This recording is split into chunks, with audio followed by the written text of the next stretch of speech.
Hello दोस्तों, आप लोग का स्वागत है हमारे channel PR knowledge research centre पर। और यूपीपीसीएस आरओ का मैं टेस्ट करवा रही थी, जिसमें मैंने 4 टेस्ट करवा रखे हैं। अगर अभी तक आपने उन टेस्टों को नहीं देखा है तो जाइए जल्दी से उन टेस्टों को देखिए। तो यूपीपीसीएस ये जीएस वर्ड का पेपर है। इससे पहले मैंने हिस्ट्री, ज्योग्राफी, पॉलिटी करके पेपर करवा दिए हैं, जिसमें सब्जेक्ट वाइज है। ये टेस्ट नंबर 5 है, जो जनरल साइंस है। तो मेरा नाम प्रिया है और मैं ये टेस्ट करवा रही हूँ। तो और यूपीपीसीएस भी मैंने यूपीपीसीएस नहीं, यूपीएससी का मैंने 2 टेस्ट करवा रखा है। Test number 1 and 3।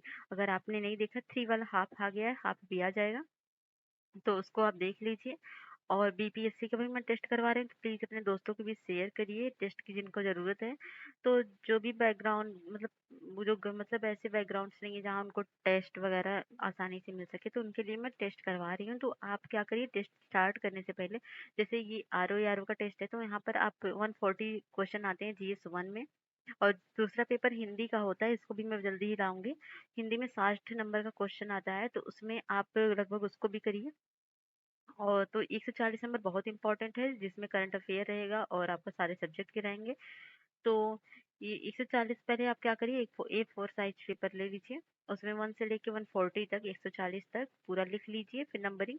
उसके बाद जो क्वेश्चन ABCD आपका सही होगा, मेरे आंसर बताने से पहले आप स्क्रीन पॉज करिए और आंसर को मिलाइए, आपके कितने आंसर सही हो रहे हैं। और सारा आंसर आप कमेंट बॉक्स में बताइए कि अभी तक आपके कितने सही हो रहे हैं। और अगर कम स्कोर भी आ रहा है तो कोई शर्म की बात नहीं, कोई महारथी नहीं है यहाँ पे। सबसे तो अगर कम स्कोर आ रहा है तो आप खुद को इम्प्रूव करिए कि आप में क्या कमी है, इसको दूर करिए। तो इस तरह से सुधार करते हुए हम आगे बढ़ेंगे और आपके लिए बहुत बेनिफिशियल होगा ये। चलिए स्टार्ट करते हैं अब हम जनरल साइंस का पेपर। और बता दूं को तो आरओ का पेपर अभी बहुत नज़दीक है, आपका बहुत ज़्यादा दिन नहीं है। तो टेस्ट के जरिए, रिवीजन के जरिए आप इसको कमर कस के तैयार करिए। बिकॉज क्या है ना, सीट बहुत कम है, मारा मारी बहुत ज़्यादा है, तो इसलिए be serious. Okay, now start test.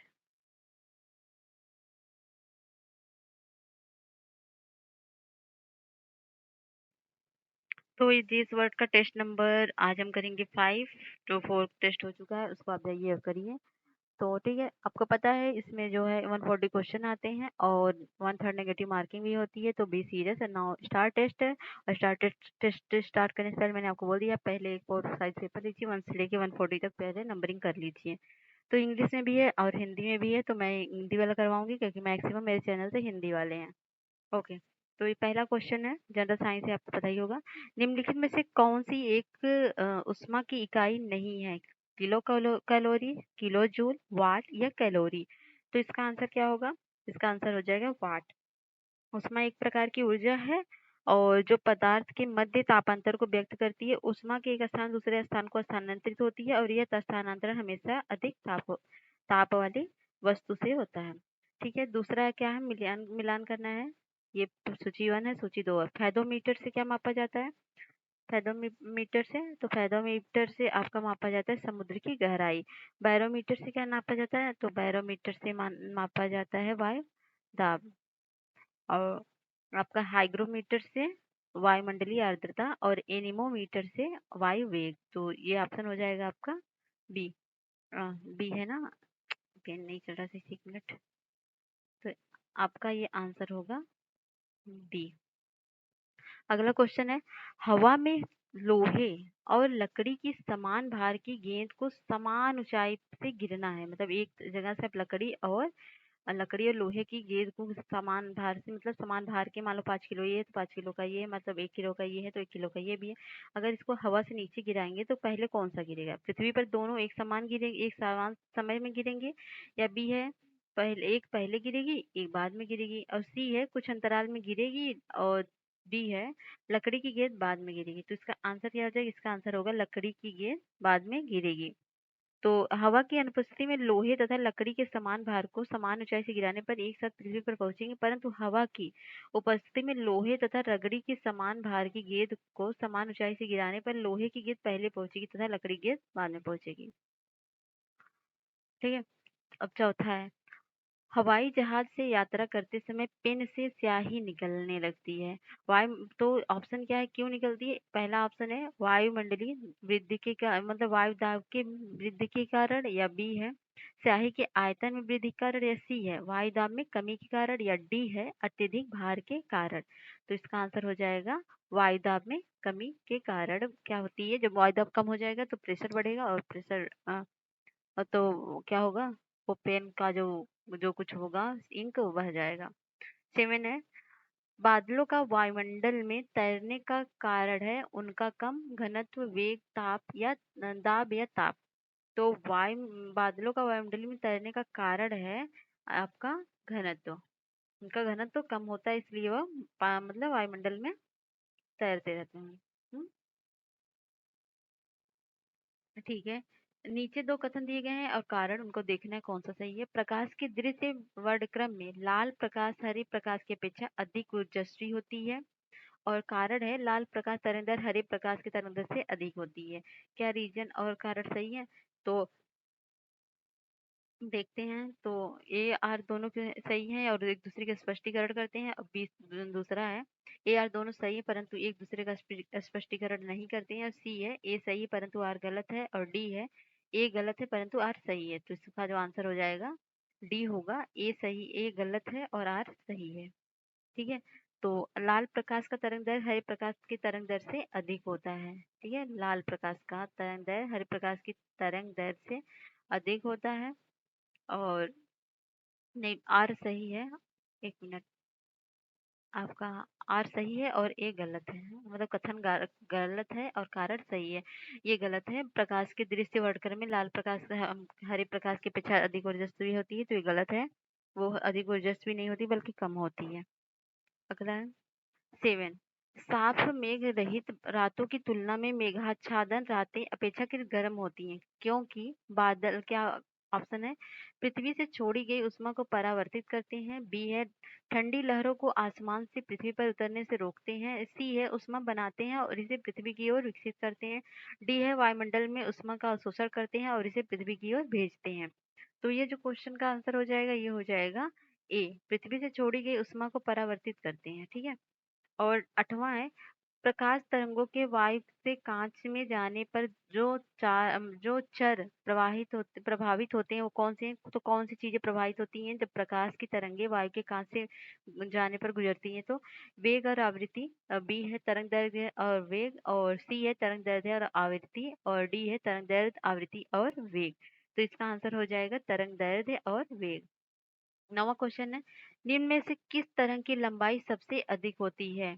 किसकी लंबाई सबसे अधिक होती है? एक्स किरणों की, दृश्य प्रकाश की, रेडियो तरंगों की और रक्त विकिरण की। तो ये हो जाती है रेडियो तरंगों की। 10वां है, दूर दृष्टि दोष वाले व्यक्ति के संबंध में निम्नलिखित कथनों में से कौन सा एक सही नहीं है? तो ए है, व्यक्ति दूर के पिंडों को स्पष्टतः देख सकता है। बी है, निकट की वस्तुओं का प्रतिबिंब रेटिना के पीछे बनता है। और सी है, इस दोष को ठीक करने के लिए अवतल लेंस का उपयोग किया जाता है। और डी है, लेंस का नाभ्यांतर अधिक होता है। तो इसका आंसर क्या हो जाएगा? इसका होगा, इस दोष को ठीक करने के लिए अवतल लेंस का उपयोग किया जाता है। ठीक है। तो अवतल लेंस का नहीं बल्कि उत्तल लेंस का किया जाता है, याद रखिएगा। और 11वां है, नीचे दो कथन दिए गए हैं जिनमें एक को कथन ए तथा दूसरे को कथन आर कहते हैं। तो कथन ए है, बर्फ का टुकड़ा पेय को ठंडा बना देता है। आर है, बर्फ के पिघलने के लिए पेय से गुप्त उष्मा लेता है और जिससे पेय ठंडा हो जाता है। तो कथन और कारण कौन सही है? तो ए आर दोनों सही है और आर ए का सही स्पष्टीकरण है। बी है, ए आर दोनों सही है परंतु आर ए का सही स्पष्टीकरण नहीं है। और सी है, ए सही है आर गलत है। और डी है, ए गलत है परंतु आर सही है। तो इसका आंसर हो जाएगा ए आर दोनों सही है और इस दूसरे का स्पष्टीकरण भी करते हैं। 12वां है, नाभिकीय रिएक्टर और परमाणु बम में यह अंतर होता है कि, क्या अंतर होता है? नाभिकीय रिएक्टर में श्रृंखला अभिक्रिया नियंत्रित होती है। दूसरा है, बी है, परमाणु बम में कोई श्रृंखला अभिक्रिया नहीं होती है जबकि नाभिकीय रिएक्टर में होती है। सी है, नाभिकीय रिएक्टर में कोई श्रृंखला अभिक्रिया नहीं होती है जबकि परमाणु बम में होती है। और डी है, नाभिकीय रिएक्टर में श्रृंखला अभिक्रिया नियंत्रित नहीं होती है। तो इसका आंसर हो जाएगा ए, नाभिकीय रिएक्टर में श्रृंखला अभिक्रिया नियंत्रित होती है। ठीक है। और 13वां है, सामान्य आंखों के लिए स्पष्ट दृष्टि की न्यूनतम दूरी कितनी होनी चाहिए? 30 सेंटीमीटर, 15 सेंटीमीटर, 20 सेमी या 25 सेमी? तो अगर आपने थोड़ा भी साइंस पढ़ा होगा तो ये तो पता होगा कि नॉर्मल आई आंख की दूरी कितनी होनी चाहिए, वो होनी चाहिए आपकी 25 सेंटीमीटर। और 14वां है, 14 निम्नलिखित कथनों में से कौन सा सही नहीं है? इस बात का ध्यान रखिएगा कौन पूछ रहा है सही है, कौन सा सही नहीं है। तो ए है एयर कंडीशनर और एयर कूलर दोनों तापक्रम नियंत्रित करते हैं। बी है एयर कंडीशनर आर्द्रता नियंत्रण करती है परंतु कूलर आर्द्रता नियंत्रित नहीं करती है। सी है एयर कंडीशनर एयर कूलर दोनों आर्द्रता नियंत्रित करते हैं। डी है दोनों वायु की गति नियंत्रित करते हैं। तो इसका आंसर हो जाएगा एयर कंडीशनर और एयर कूलर दोनों आर्द्रता नियंत्रित नहीं करते हैं। तो इसमें क्या है एयर कंडीशनर आर्द्रता को नियंत्रित करते हैं परंतु एयर कूलर नहीं करते हैं। तो ये वैसे भी दोनों एक दूसरे के अपोजिट है। तो ये आपका सी वाला सही है मतलब नहीं पूछा ना, गलत है और बाकी सब सही है। अगला है फ्यूज में प्रयुक्त होने वाले तार की विशेषता क्या होती है? जो फ्यूज आपके घर में लगा होगा उसकी तार में जो लगाया जाता है उसकी विशेषता क्या होती है? उच्च प्रतिरोधक शक्ति, निम्न गलनांक या निम्न प्रतिरोधक शक्ति, उच्च गलनांक या उच्च प्रतिरोधक शक्ति, उच्च गलनांक या निम्न प्रतिरोधक शक्ति, निम्न गलनांक। गलनांक मतलब जानते हैं ना, जिसमें मेल्टिंग पॉइंट, जिसमें मेल्ट हो जाए। तो उच्च उसमें प्रतिरोधकता रहेगी और निम्न गलनांक रहेगी। निम्न गलनांक किस लिए रहेगी? ताकि वो तार पिघल जाए और आपका घर सेफ हो जाए, शॉर्ट सर्किट ना हो। 16वां नंबर का क्वेश्चन है, सूची एक को सूची दो से मिलान करना, ये वैज्ञानिक है या आविष्कारक है? मतलब इन्होंने किस चीज का आविष्कार किया है? तो चलिए देखते हैं कौन किसका आविष्कार किया है। तो एडवर्ड जेनर ने किसका आविष्कार किया? तो उन्होंने चेचक के टीके का आविष्कार किया। अलेक्जेंडर फ्लेमिंग ने, तो उन अलेक्जेंडर फ्लेमिंग जो थे उन्होंने पेनिसिलिन की खोज की। और थियोडोर एच मैनन ने खोज की लेजर की। और अल्फ्रेड नोबल ने डायनामाइट की खोज की। तो अगर आपको थोड़ा इंटरेस्ट है ना बायोग्राफी पढ़ने में तो इनका अल्फ्रेड नोबेल को आप जरूर पढ़िएगा, बहुत मजा आएगा आपको इनके खोजों के बारे में पढ़ के। तो ये 16वां का आंसर हो जाएगा आपका A2। तो A2 B1 दो में है और C4 ये ऑप्शन ए हो जाएगा आपका। 17 नंबर क्वेश्चन, समस्थानिक होते हैं किसी एक ही तत्व के परमाणु जिनका समस्थानिक कौन होते हैं? तो ऑप्शन ए है परमाणु भार भिन्न परंतु परमाणु क्रमांक समान होता है। या बी है परमाणु भार समान परंतु परमाणु क्रमांक भिन्न होता है। सी है परमाणु क्रमांक तथा परमाणु भार समान होते हैं। ऊपरी डी है ऊपरी में से कोई नहीं। तो इसका आंसर हो जाएगा परमाणु भार भिन्न होते हैं परंतु परमाणु क्रमांक समान होते हैं। ये समस्थानिक है, ठीक है। 18 नंबर का क्वेश्चन है, भौतिक परिवर्तन का एक उदाहरण क्या? दूध से दही का बनना, मोमबत्ती का जलना, पानी में चीनी का घुलना, हवा में चांदी के बर्तनों का काला होना। तो भौतिक और रासायनिक परिवर्तन अगर आपको पता होगा तो ठीक है। तो भौतिक प्रक्रिया वो होती है जिसमें कारक को हटा देने पर भौतिक प्रक्रिया में भाग लेने वाला पदार्थ पुनः अपनी पूर्वावस्था में आ जाता है। भौतिक प्रक्रिया अस्थायी और उत्क्रमणीय होती है। पानी में चीनी का घुलना एक भौतिक प्रक्रिया है। पानी में अगर चीनी घुल जाएगा तो ये भौतिक प्रक्रिया है, ठीक है। और इस चीनी को अगर आप गर्म करोगे तो पानी भी बन जाएगा, ये भी हो जाएगा। तो ये जो रिवर्स हो जाता है ये भौतिक प्रक्रिया है। तो ऑप्शन सी हो जाएगा। अगला 19 नंबर क्वेश्चन है, भूपर्पटी में सर्वाधिक पाए जाने वाला तत्व कौन सा है? तो भूपर्पटी में कार्बन, सिलिकॉन, ऑक्सीजन या कैल्शियम?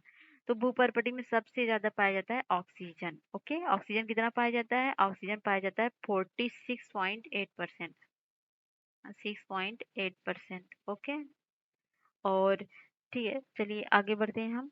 20वां है, 20वां क्वेश्चन है आपका, अ, अमलगम एक मिश्र धातु है। अमलगम किसका मिश्र धातु है? जस्ता एवं तांबा का, सीसा एवं जस्ता का, जस्ता एवं पारा का, तांबा एवं टिन का।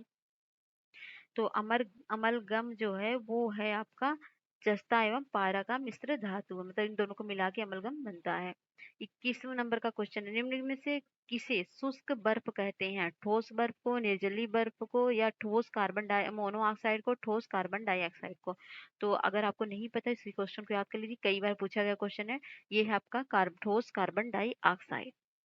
नेक्स्ट क्वेश्चन करेंगे अब हम 22वां, गोताखोरों के सांस लेने संबंधी क्रिया में और उपयोग की जाने वाली गैस कौन सी है? तो ऑक्सीजन तथा हीलियम है, या ऑक्सीजन तथा जो गोताखोर कौन होते हैं जो समुद्र के अंदर जाते हैं ना, तो ऑक्सीजन की तथा हीलियम की, या ऑक्सीजन तथा नाइट्रोजन की, या ऑक्सीजन तथा नियान की, ऑक्सीजन तथा आर्गन की? तो जो सिलेंडर ले जाते हैं उसमें कौन सी गैस भरी होती है? तो वो जो गैस भरी होती है वो होती है आपका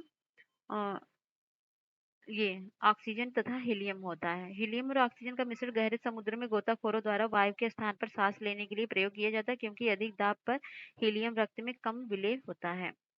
तो 23 नंबर का क्वेश्चन है, निम्नलिखित में से कौन सा रसायन फल पकाने के लिए उपयोग में लाया जाता है? जैसे फल पकाना तो कौन सा केमिकल यूज किया जाएगा? सोडियम क्लोराइड, कैल्शियम ऑक्साइड या कैल्शियम कार्बाइड, इनमें से कोई नहीं। तो आपने तो नाम सुना होगा ना, कार्बाइड कार्बाइड करके, तो वो जो है आपका कैल्शियम कार्बाइड। 24 है, निम्नलिखित कथनों पर विचार कीजिए। पॉलीथीन का टेफ्लॉन बहुलक है, नियोप्रीन संश्लेषित रबर है, पॉलीथीन पॉलीएथिलीन का बहुलक है, प्राकृतिक रबर क्लोरोफीरेन का है। तो कौन सा कथन सही है? ऑप्शन ए है 1 2 4, या 1 2 3, या 2 3 4, या 1 3 4। तो कौन सा ऑप्शन सही हो जाएगा? तो इसमें आपका ऑप्शन सही हो जाएगा, पॉलीथीन एक टेफ्लॉन बहुलक है, नियोप्रीन एक क्या संश्लेषित रेशा है। तीनों के तीनों ऑप्शन पहले तो सही है, लेकिन प्राकृतिक रबर क्लोरोप्रीन नहीं है। तो प्राकृतिक रबर क्या है? तो प्राकृतिक रबर जो है आइसोप्रीन होता है, ना कि ये क्लोरोप्रीन। तो इस तरह से ऑप्शन हो जाएगा आपका बी। अगला है 25वां, बायोगैस में मुख्यतः होती है क्या? कार्बन डाइऑक्साइड एवं हाइड्रोजन, हाइड्रोजन एवं मीथेन, कार्बन डाइऑक्साइड एवं मीथेन, हाइड्रोजन एवं ऑक्साइड। तो क्या होती है? तो उसमें जो होती है वो होती है आपकी कार्बन डाइऑक्साइड एवं मीथेन। अगला क्वेश्चन है 26, नीचे दो कथन दिए गए हैं, एक को कथन दूसरे को मतलब कथन कारण को देखना कौन किसकी पुष्टि कर रहा है। तो कथन है, तरलीकृत पेट्रोलियम मतलब जिसे एलपीजी बोलते हैं, लिक्विड पेट्रोलियम गैस, प्रमुख घटक मीथेन होता है और कारण है मीथेन घरों तथा कारखानों में जलाने के लिए सीधे प्रयोग में लाई जा सकती है, जहां पर पाइपलाइनों से उपलब्ध कराई जा सकती है। नीचे दिए कोड का सही उत्तर चुनना है। तो कथन और कारण दोनों सही, एक दूसरे का स्पष्टीकरण कर रहे हैं। बी है, ए दोनों ए बी ए आर दोनों सही, लेकिन एक दूसरे के स्पष्टीकरण नहीं कर रहे हैं। और सी है, ए सही है परंतु आर गलत है। डी है, ए गलत है परंतु आर सही है। तो इसमें जो आंसर हो जाएगा आपका हो जाएगा ए गलत है और आर सही है। तो ये मेथेन का नहीं होता है, बल्कि बल्कि ब्यूटेन और प्रोपेन का मिक्सर होता है। किसका होता है? मेथेन का नहीं, ब्यूटेन और प्रोपेन का। अगला है 27, निम्नलिखित में से कौन सा युग्म सुमेलित है? Silver iodide iodide silver chloride है, सॉरी, कृत्रिम वर्षा, silver iodide, horn silver, zinc phosphide चूहे का विष, या जिंक सल्फाइड फिलास्फर ऊन। तो इसमें से कौन सा सुमेलित है? तो इसमें जो सुमेलित है वो है आपका जिंक फास्फाइड चूहे का विष। ठीक है। तो जो हार्न सिल्वर होता है सिल्वर क्लोराइड होता है, जो हार्न सिल्वर होता है वो होता है आपका सिल्वर क्लोराइड, और सिल्वर आयोडाइड से होती है कृत्रिम वर्षा। और जिंक सल्फाइड क्या है? तो जिंक सल्फाइड है फिलास्फर ऊन, जिंक सल्फाइड है फिलास्फर ऊन, फिला फिलास्फर ऊन है चूहे का विष। ये दोनों सही है, ये दोनों सही ऑप्शन है। जिंक फास्फाइड भी सही है आपका। तो जिंक फास्फाइड, जिंक ऑक्साइड, ये सॉरी सॉरी, ये जिंक, ये गलत है, जिंक ऑक्साइड होगा ना कि सल्फाइड। ओके, तो ऑप्शन सी सही होगा। तो शुष्क सेल बैटरी में निम्नलिखित में से किसका विद्युत अपघट्यों के रूप में प्रयोग होता है? अमोनियम क्लोराइड और कैल्शियम क्लोराइड का, या अमोनियम क्लोराइड और जिंक क्लोराइड का, मैग्नीशियम क्लोराइड एवं जिंक क्लोराइड का, या कैल्शियम क्लोराइड एवं सोडियम क्लोराइड का। तो शुष्क बैटरी में किसका यूज होता है? तो वो होता है आपका अमोनियम क्लोराइड और जिंक क्लोराइड का। 29 क्वेश्चन है, निम्नलिखित में से किसे भविष्य का धातु कहा जाता है? तांबा को, टाइटेनियम के, एल्युमिनियम के, लोहा को। तो भविष्य की धातु किसे कहा जाता है? वो कहा जाता है टाइटेनियम को। 30वां है, निम्नलिखित में से किस उत्प्रेरक का उपयोग वनस्पति तेलों के हाइड्रोजनीकरण के लिए किया जाता है? जिंक जोड़ का, निकिल का, प्लेटिनम का, या तांबे का। तो किसका उपयोग किया जाता है? ये किया जाता है आपका निकिल का। निकिल का प्रयोग किसमें किया? प्रेरक के रूप में किया जाता है वनस्पति तेल के। और ये 31 क्वेश्चन है, गर्मियों के मौसम में रेगिस्तान में मरीचिका का बनना, प्रकाश में हीरे का चमकना, रात्रि के समय तारों का टिमटिमाना, मेडिकल और विद्युत सिग्नलों को भेजने में ऑप्टिकल फाइबर का बढ़ता प्रयोग, या प्रयोग में से पूर्ण आंतरिक परिवर्तन के उदाहरण कौन से हैं? 1 2 3 है, या 1 3 4 है, या 1 2 4 है, या प्रयोग सभी हैं। तो इसका आंसर हो जाएगा 1 2 4। ठीक है, तो 1 2 4 इसका आंसर होगा। और ये रात्रि के समय तारों का टिमटिमाना है, ये नहीं होगा।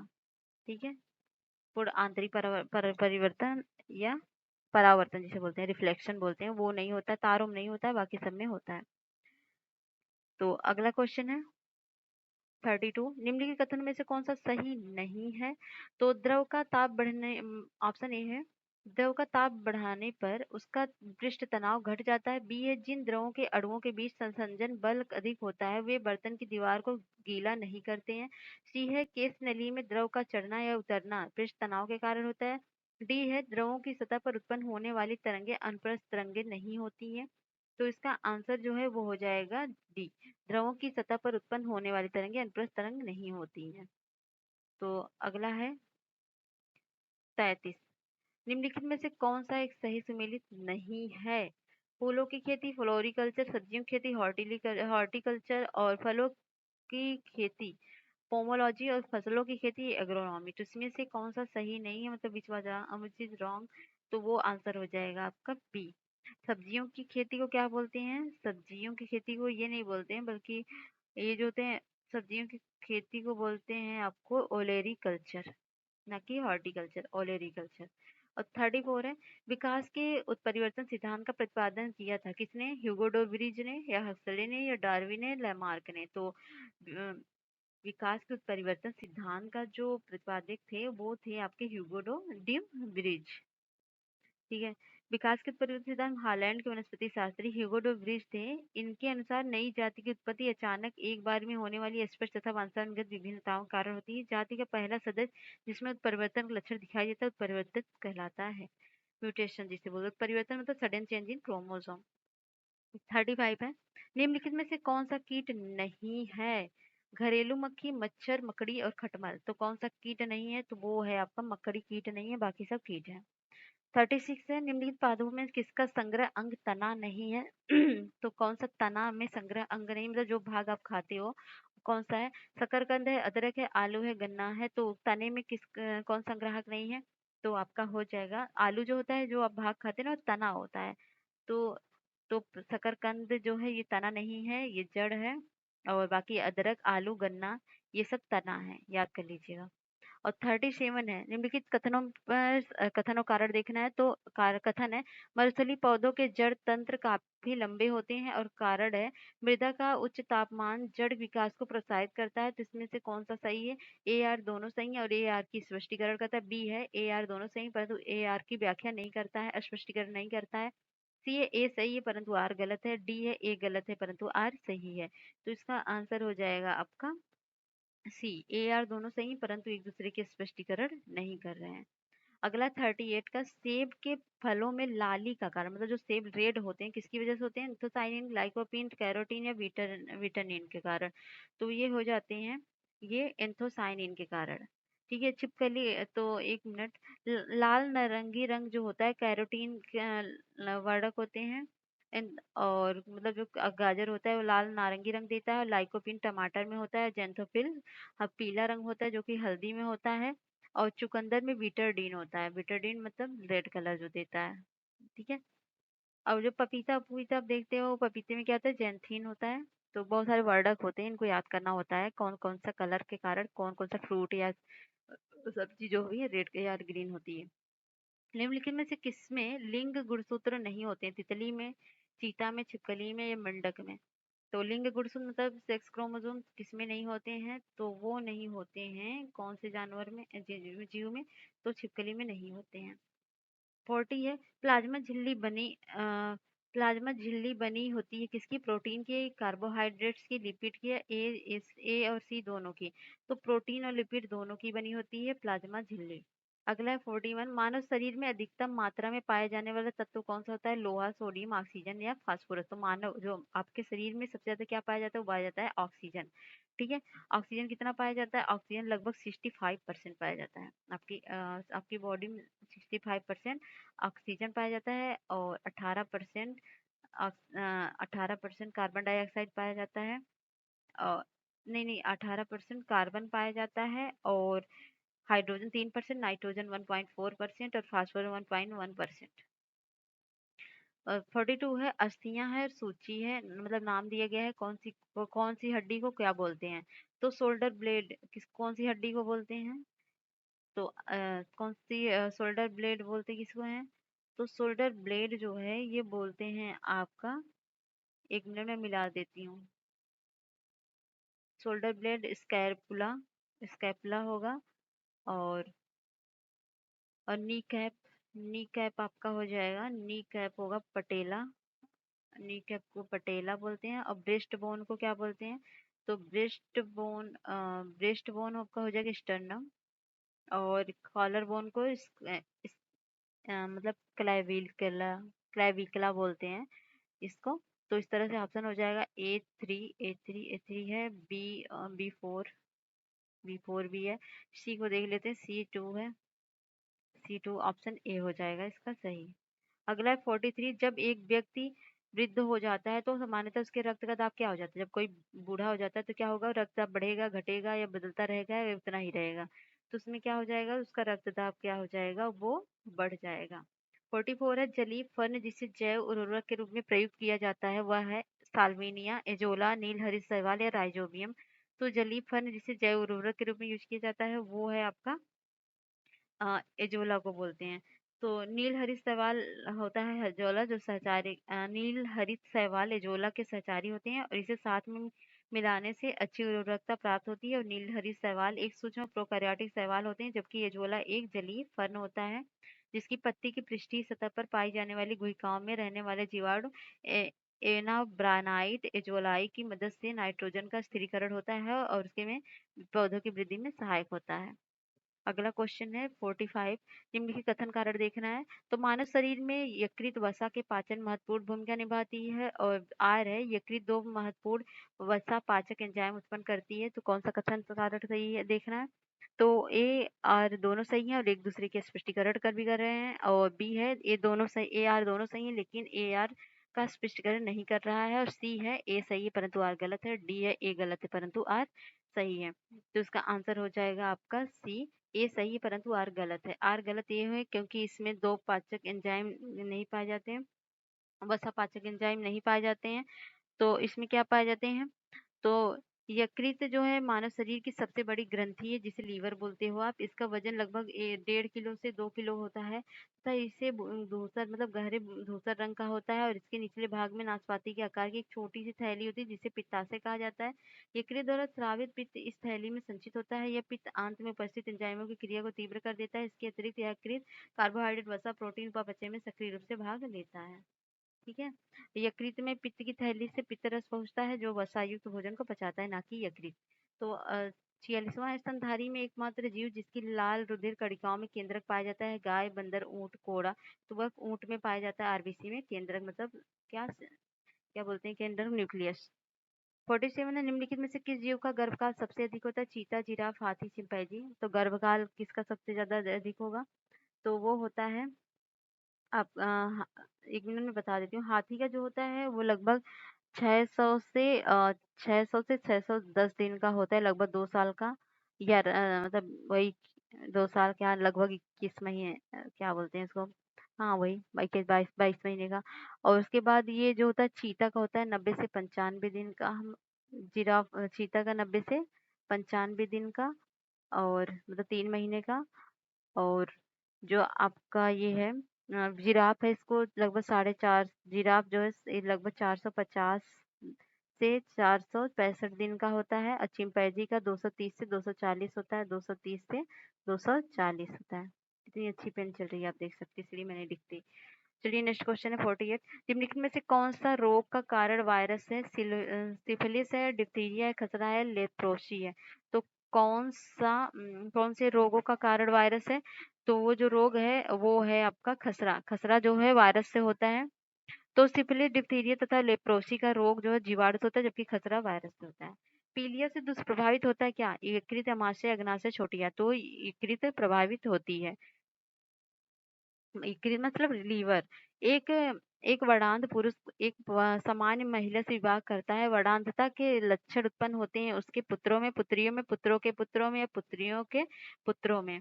तो जो उत्पन्न होगा वो पुत्रियों के पुत्रों में होगा, मतलब लड़कियां जो होंगी उसकी कैरियर होंगी, ना कि वो जो है लड़कियों में मतलब इनविजिबल नहीं होता है। ये केवल वो ट्रांसफर कर सकती है लेकिन उनमें इनविजिबल नहीं होता है। इसलिए उनके पुत्र में नहीं, पुत्रों में नहीं होगा, पुत्रियों में होगा। मतलब वो महिला जो है अपनी पुत्रियों में देगी, फिर पुत्रियों से जो पुत्रों में जाएंगे वैसे जाएंगे। अगला है 51 नंबर क्वेश्चन। विटामिन है और नाम है। तो विटामिन B1 को क्या बोलते हैं? तो ये तो विटामिन का नाम याद करना बहुत जरूरी है आपके लिए। तो B1 को विटामिन B1, हाँ B1 को क्या बोलते हैं? वो बोलते हैं थायमीन। और विटामिन B6 को बोलते हैं पायरिडॉक्सिन। और विटामिन B2 को बोलते हैं राइबोफ्लेविन। और विटामिन के को बोलते हैं हीलोक्विनोन। तो इस तरह से ऑप्शन हो जाएगा A3 और B4। तो ये ऑप्शन ए हो जाएगा। 52 नंबर का क्वेश्चन है, निम्नलिखित में से किसी ब्यूटी विटामिन भी कहा जाता है? Vitamin E, vitamin B, vitamin K, इनमें से कोई नहीं। तो विटामिन ई को कहा जाता है ब्यूटी विटामिन। और 53 है, पौधों की वृद्धि एवं विकास के लिए आवश्यक तत्वों का श्रेणी में भी शामिल नहीं है। तत्वों को श्रेणी में शामिल नहीं क्या है पौधों की वृद्धि विकास में? पोटेशियम है, सोडियम है, कैल्शियम है, मैग्नीशियम है। मतलब ये वृद्धि में शामिल नहीं है, जो हेल्प नहीं करते वो है आपका सोडियम। पौधों के विकास के लिए 16 अनिवार्य तत्वों को निश्चिन्हित किया गया, जिसमें से 9 की आवश्यकता बृहद मात्रा में तथा 7 की आवश्यकता सूक्ष्म मात्रा में होती है। बृहद मात्रा को पुनः दो भागों में, प्राथमिक और द्वितीयक में nitrogen, phosphorus, potassium, calcium, hydrogen और ऑक्सीजन प्रथम में आ जाएंगे और द्वितीय में आ जाएंगे कैल्शियम, मैग्नीशियम और सल्फर पोषक तत्वों की आवश्यकता होती है, लेकिन इसमें आपका सोडियम नहीं आता है। 54 है, प्रकाश संश्लेषण की प्रक्रिया में पौधों द्वारा किस रंग का प्रकाश अवशोषण अधिक होता है? तो बैगनी व लाल का, हरा व लाल का, नीला व लाल का, पीला व हरा का। जो प्रकाश संश्लेषण होता है मतलब कौन सी लाइट का ज्यादा एब्जॉर्प्शन करते हैं प्लांट, तो वो आपका रंग हो जाएगा नीला और लाल का। ठीक है, इसकी तरंग दैर्घ्यता भी अधिक होती है। ठीक है, 54 हो गया। अब 55 क्वेश्चन नंबर पे आ गए हम। पृथ्वी पर पाई जाने वाली ऑक्सीजन की अधिकांश मात्रा उत्पादित होती है किससे? घास से, वृक्षों से, धान के खेतों से, शैवाल से। तो जो होती है वो होती है शैवालों से। ठीक है, शैवाल बहुत सारे होते हैं, जैसे आप तालाब वालाब में देखते हो कि पूरा ऐसे तालाब को घेर लेता है, बहुत जगह हर जगह शैवाल होते हैं। तो काई जिसे बोलते हैं, जानते हो ना आप काई, उसी को। 56 है, 56 नंबर का क्वेश्चन है। हाँ, अब चलिए 56। निम्नलिखित में से कौन सा सुमेलित नहीं है? नियासिन, पेलाग्रा और टोकोफेरॉल वंध्यता और साइनोकोबालामीन घातक रक्ताल्पता और पायरिडॉक्सिन बेरी। तो कौन कौन सा सुमेलित नहीं है?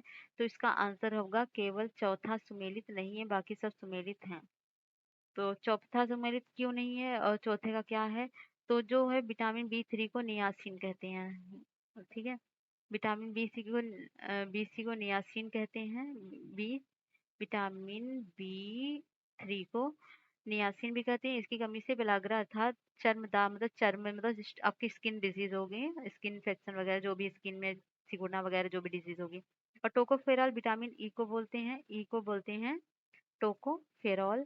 और टोकोफेरॉल से क्या होता है? यह रासायनिक नाम है। इसकी कमी से व्यक्ति बंधता है, नपुंसक हो जाता का शिकार हो जाता है। साइनो कोबालिन को क्या बोलते हैं? B12। साइनो ये है आपका B12 है। इससे क्या होता है? इसकी कमी से व्यक्ति घातक रक्ताल्पता का शिकार हो जाता है। पायरिडॉक्सिन विटामिन B6 को बोलते हैं, इसको विटामिन B6 को बोलते हैं। इसकी कमी से क्या होता है? इसकी कमी से व्यक्ति में मानसिक व्याधि उत्पन्न होती है, मतलब थोड़ा मानसिक व्याधि उत्पन्न होगी। 57 है, प्रोटीन की कमी अथवा न्यूनता के कारण बच्चे जिस रोग से ग्रस्त हो जाते हैं वो कौन सा है? बेरी क्वासेरिकोर है, या फिर रिकेट्स है, पोलियो है। तो कौन सा रोग है वो हो जाएगा आपका क्वासेरिकोर रोग। इसकी किसकी कमी से होगा? प्रोटीन की कमी से। इसमें बच्चों का पेट और निकल जाएगा, हड्डियां हड्डियां पतली हो जाएंगे, पतले पतले हाथ पैर रहेंगे, कुपोषण का शिकार होगा। 58 है, फलों एवं उनके खाने वाले भाग की जड़ों में कौन सा जोड़ा सही सुमेलित नहीं है? इमली मध्य फलिका खाते हो, गेहूं ब्रूडबोस एवं ब्रूड को खाते हो, नारियल को मध्य फल भित्ति, पपीता को मध्य फल भित्ति। तो पौधों को मतलब फ्रूट का कौन सा भाग आप खाते हो? तो आप नारियल का मध्य फल भित्ति खाते हो, बाकी सब ये सुमेलित नहीं है, बाकी सब सुमेलित है। नारियल एक बहुवर्षीय बीजपत्री पौधा है। इसके खाने वाले भाग भ्रूणपोष होते हैं, ना कि मध्य फल भित्ति, बाकी सबके मिले हुए हैं। 59 है, विज्ञान की विभिन्न शाखाओं एवं उनके जनक का कौन सा युग्म संगत है? Immunology Edward Jenner, taxonomy Carolus Linnaeus, bacteriology Leeuwenhoek और एम्ब्रियोलॉजी H.E. बटलर। तो कौन सा सुमेलित नहीं है? तो इसका आंसर हो जाएगा डी, एम्ब्रियोलॉजी A.G. बटलर नहीं है, बल्कि एम्ब्रियोलॉजी के जनक जो हैं वान वेयर हैं। वान वेयर। ठीक है। 60 नंबर क्वेश्चन है, निम्नलिखित कथनों में से कौन सा सही नहीं है? माइटोकॉन्ड्रिया को कोशिका का विद्युत गृह कहा जाता है, ये सही है। जीवाणु एवं नीलहरी शैवाल सभी जीवों की कोशिका माइटोकॉन्ड्रिया पाया जाता है। माइटोकॉन्ड्रियम डीएनए आरएनए एवं राइबोसोम पाए जाते हैं। किसी एक कोशिका माइटोकॉन्ड्रिया की संख्या 1 से 3 लाख के बीच होती है। तो कौन सा इसमें कथन गलत है? तो आपका हो जाएगा बी। जीवाणु एवं नीली हरी शैवाल सभी जीवों की कोशिकाओं में माइटोकॉन्ड्रिया पाया जाता है, ये गलत है। क्योंकि माइटोकॉन्ड्रिया जीवाणु और नीली हरी शैवालों को छोड़कर सभी प्राणियों में पाए जाते हैं, बाकी सब कथन सही है। 61 है, निम्नलिखित में से कौन सा पादप हार्मोन्स पौधों की लंबाई बढ़ाने में सहायक होता है? एथिलीन होता है या फिर जिब्रेलिन, साइटोकिन, या इनमें से कोई नहीं? तो इसका आंसर हो जाएगा आपका जिब्रेलिन, जो होता है पौधों के बढ़ाने में हेल्प करता है। फिर 62 नंबर का क्वेश्चन है, ब्रेन की बीमारी की पहचान की जाती ईईजी से, ईईसी से, या ईएमजी से, या ईसीजी से? तो ब्रेन की बीमारी पता की जाती ईईजी से।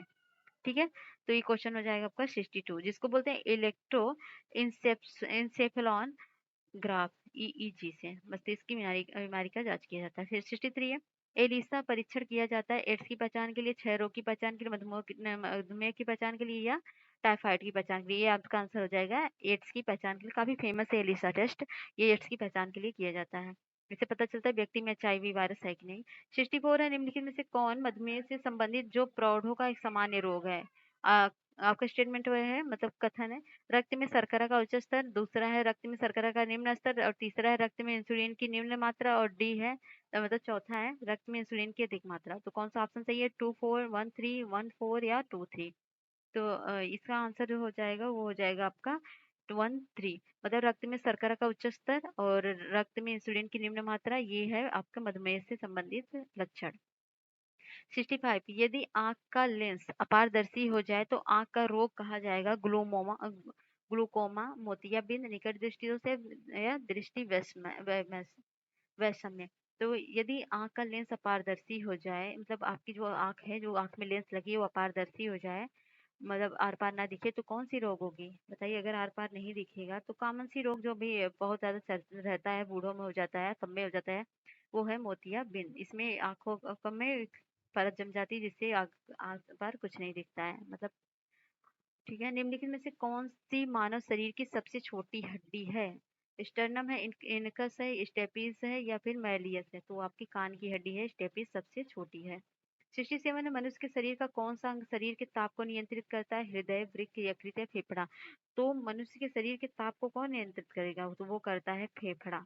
फेफड़ा एक प्रमुख श्वसनांग है जो कि शरीर के ताप को नियंत्रित करता है। श्वास प्रक्रिया के दौरान शरीर के ऊतकों में भोज्य पदार्थ के ऑक्सीकरण से जहां एक ओर ऊर्जा उत्पन्न होती है, वहीं दूसरी ओर जलवाष्प तथा गैस का शरीर में उच्छ्वसन द्वारा निष्कासन होता है, जिसके परिणामस्वरूप शरीर का ताप भी नियंत्रित करता है। अगला है क्वेश्चन 68 का है, निम्नलिखित भोज्य पदार्थों में से किसमें सभी अनिवार्य विटामिनों अम्ल उपस्थित नहीं होते हैं? मूंगफली में, सोयाबीन में, अंडा में, दूध में? तो सभी अमीनो अम्ल कौन से पदार्थ में नहीं होते हैं? वो आपका है मूंगफली। मूंगफली जो सोयाबीन तथा पशुओं में व्युत्पन्न खाद्य पदार्थ जैसे दूध, अंडा, मछली तथा मांस में पाए जाने वाला प्रोटीन सभी अनिवार्य अमीनो अम्लों से युक्त है। इसे संपूर्ण प्रोटीन कहते हैं। सोयाबीन एकमात्र ऐसे गैर पशु प्रोटीन का स्रोत है जिसमें सभी अनिवार्य अमीनो अम्ल पाए जाते हैं। अ, विकल्प ए में जो मूंगफली को छोड़कर शेष सभी भोज्य पदार्थों में सभी अनिवार्य अम्ल पाए जाते हैं। सोयाबीन में, अंडा, दूध सब में पाए जाते हैं। 69 है, निम्नलिखित में से कौन सा एक सजीव जीवों में एक नई जाति की उत्पत्ति के लिए सर्वाधिक महत्वपूर्ण है? पृथक उत्परिवर्तन, लैंगिक जनन, और प्राकृतिक वरण? तो नई जाति के उत्पन्न में कौन सा हेल्पफुल होते हैं, मतलब सहायक होते हैं? तो वो होता है उत्परिवर्तन। उत्परिवर्तन मतलब जैसे कि कोई जीव है तो उससे जो जीव पैदा हो एकदम डिफरेंट, बहुत ज्यादा उसमें डिफरेंसेस हो, तो उसको उत्परिवर्तन बोलते हैं। सडन चेंज इन क्रोमोसोम, मतलब जीन में ही डिफरेंस सडन लिया जाए। 70 नंबर क्वेश्चन है, हाइड्रोफोबिया किसके द्वारा होता है? जीवाणु के द्वारा, फफूंदी के द्वारा, विषाणु के द्वारा, या प्रोटोजोआ के कारण? तो हाइड्रोफोबिया एक बीमारी होती है। फोबिया मतलब डर होता है जो पानी से लगता है, मतलब इस व्यक्ति को पानी से बहुत डर लगता है, वो हाइड्रोफोबिया का शिकार होता है। जैसे हाइड्रोफोबिया रेबीज पुराना नाम है। रेबीज का विषाणु केंद्रीय नाड़ी तंत्र को प्रभावित करता है। पानी से डरने की प्रक्रिया को हाइड्रोफोबिया कहा जाता है। इसमें रोगी पानी के सामान्य प्रयोग से नहीं डरता, लेकिन नदी, झील, समुद्र के पास जाने या तैरने पे घबराता है। तो ये होता है वायरस के कारण, है ना? अगला क्वेश्चन है 71। नवजात शिशु को ट्रिपल एंटीजन वैक्सीन निम्नलिखित में से किन रोगों से प्रतिरक्षित करने के लिए लगाई जाती है? कुकुर खांसी, टिटनस और खसरा के लिए, टिटनस, डिप्थीरिया और खसरा के लिए, कुकुर खांसी, टिटनस और डिप्थीरिया के लिए, टिटनस, डिप्थीरिया, कुकुर खांसी के लिए। तो ट्रिपल एंटीजन वैक्सीन किसके लिए लगाई जाती है? ये लगाई जाती है ये कुकुर खांसी, टिटनस और डिप्थीरिया के लिए लगाई जाती है। 72 का कथन कारण। असंतृप्त वसा और संतृप्त वसाओं की तुलना में अधिक अभिक्रियाशील होते हैं। और सी है, असंतृप्त वसाओं की संरचना में केवल एक आबंध होता है। तो कौन सा कथन कारण सही है? तो कथन और कारण दोनों सही हैं या दोनों का स्पष्टीकरण? तो सी ऑप्शन सही होगा क्योंकि ए सही है परंतु आर गलत है। असंतृप्त वसाओं की संरचना में केवल एक अबंध नहीं होता है बल्कि इसमें दो दो या तीन दो अबंध होते हैं। ठीक है, दो मतलब डबल बॉन्डिंग होती है। और 73 है, निम्नलिखित पर विचार करिए। दूध ग्रंथि, अश्रु ग्रंथि, अग्नाशय ग्रंथि, थायराइड ग्रंथि। परिमित से अंतःस्रावी ग्रंथियां कौन सी हैं? केवल 3 है, केवल 1 2 है, केवल 4 है या 2 3 4 3 मतलब ये है। तो इसका आंसर हो जाएगा आपका ये सी, केवल चौथा सही है क्योंकि थायराइड ग्रंथि जो है अंतःस्रावी ग्रंथियां हैं। तो ग्रंथियां दो प्रकार की होती है, एक अंतःस्रावी होती है, एक बहिर्स्रावी होती है। बहिर्स्रावी जो बाहर निकलती हैं, अंतःस्रावी जो मतलब एक ग्लैंड के अंदर स्रावित होती हैं। तो तो अंतःस्रावी है थायराइड ग्रंथि, जो थायराइड ग्लैंड से निकलती है। थायराइड ग्रंथि होती है। अग्नाशय जो है ये नहीं है, अग्नाशय मिक्स ग्लैंड है। और आश्रु ग्रंथि और दूध ग्रंथि ये क्या है? यह आपका है बहिस्रावी ग्रंथि। तो इस तरह ऑप्शन 4 सही हो जाएगा। और 74 है, मनुष्य के संपूर्ण शारीरिक शारीरिक प्रक्रिया में थ्राम्बीन का संबंध है उत्सर्जन से, वृद्धि से, रक्त जमाव से, प्रजनन से। तो वह है रक्त जमाव से। थ्राम्बीन एक तरह की प्रोटीन होती है, जब आपको चोट लगती है तो रिलीज होती है और रक्त को जमाने में हेल्प करती है। 75 है, मानव पाचन तंत्र में निम्नलिखित में से कौन सा एक पाचक एंजाइम नहीं है? तो टायलिन, पेप्सिन, ट्रिप्सिन, गैस्ट्रिन। तो इसमें से पाचक एंजाइम कौन सा नहीं है? तो जो पाचक एंजाइम नहीं है वो आपका हो जाएगा गैस्ट्रिन। गैस्ट्रिन जो है ट्रिप्सिन, टायलिन तथा पेप्सिन पाचक एंजाइम जिनका स्राव क्रमशः अग्नाशय, लार ग्रंथि तथा आमाशय से होता है। लेकिन ट्रिप्सिन एक पेप्टाइड है जो पेप्टाइड्स को तोड़ने का कार्य करता है। टायलिन मंड को मल्टोज में बदलता है और करता है, जबकि गैस्ट्रिन एक हार्मोन है जो अमाशय में होता है। गैस्ट्रिन क्या है? हार्मोन है जो अमाशय में जी कोशिका मतलब जी सेल तथा ग्रहणी द्वारा मुक्त होती है या अमाशय में द्वारा गैस्ट्रिन अम्ल के श्रावण को दीपित करता है।